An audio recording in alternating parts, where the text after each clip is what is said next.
Assalamualaikum warahmatullahi wabarakatuh. Saya Muhammad Saifullah, PDP Kecamatan Batu Jaya. Dalam kesempatan kali ini, setelah mendengar dari pemaparan pemateri yang lain, kita masuk kepada sesi merencanakan keuangan usaha. Nah, dalam hal ini, bapak-bapak, ibu-ibu sekalian dapat memulai usaha apapun itu pasti akan berkaitan dengan modal. Nah, modal ini tidak selalu berupa uang ya bapak-bapak, ibu-ibu. Modal bisa berupa keinginan, bisa berupa barang, bisa berupa uang. Dalam arti modal itu masih bersifat umum. Nah, tapi apapun usahanya, modal itu pasti ada. Modal berupa uang ya, mau berupa uang ataupun barang, modal itu pasti ada. Nah, dapat disimpulkan bahwa modal bisa didapatkan itu baik dari diri sendiri atau pribadi maupun pihak lain, bentuknya bantuan atau pihak dalam bentuk pinjaman ya. Bapak-bapak, ibu-ibu bisa melakukan bantuan dari keluarga, mendapatkan bantuan dari keluarga, bisa mendapatkan bantuan berupa pinjaman gitu.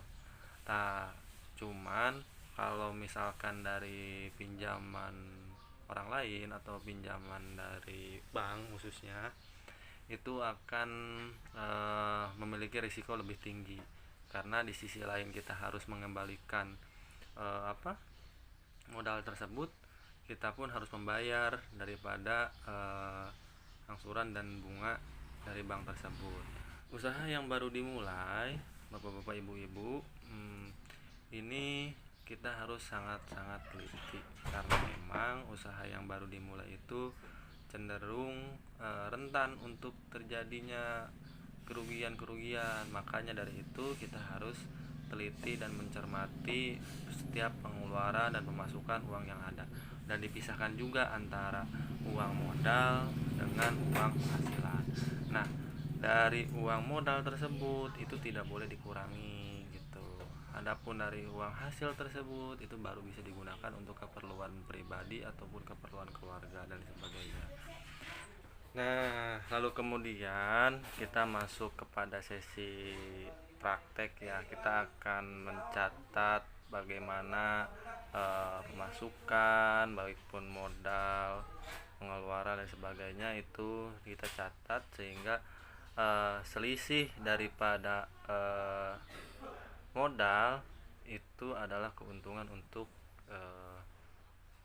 kita sebagai yang melakukan usaha. Nah, ini perlu ditekankan sekali lagi, kita dapat bisa mengambil kesimpulan pada sesi ini bahwasanya pertama, usaha apapun itu pasti memerlukan modal. Modal itu bisa berupa uang maupun barang, dan itu bisa didapat dari apapun, diri sendiri maupun dari keluarga ataupun pinjaman, berupa pinjaman. Namun kalau misalkan kita meminjam itu ada risiko yang lebih tinggi, dan lalu kemudian setiap usaha yang dimulai itu sangat rentan untuk terjadinya kerugian, maka harus secara cermat melakukan penghitungan yang matang terkait usahanya. Nah, setelah itu setelah kita catat nanti ada selisih daripada modal tersebut, itulah yang menjadi keuntungan untuk kita, dan itu baru yang bisa dipergunakan untuk keperluan sehari-hari. Dan perlu dipisahkan juga antara modal dengan keuntungan sehingga apa yang kita kerjakan itu jelas keuntungannya terlihat, ada, nampak gitu. Nah, mungkin dicukupkan sekian dari pemaparan saya, akan dilanjut oleh pemateri yang lain. Wallahu a'lam bishawab. Wassalamualaikum.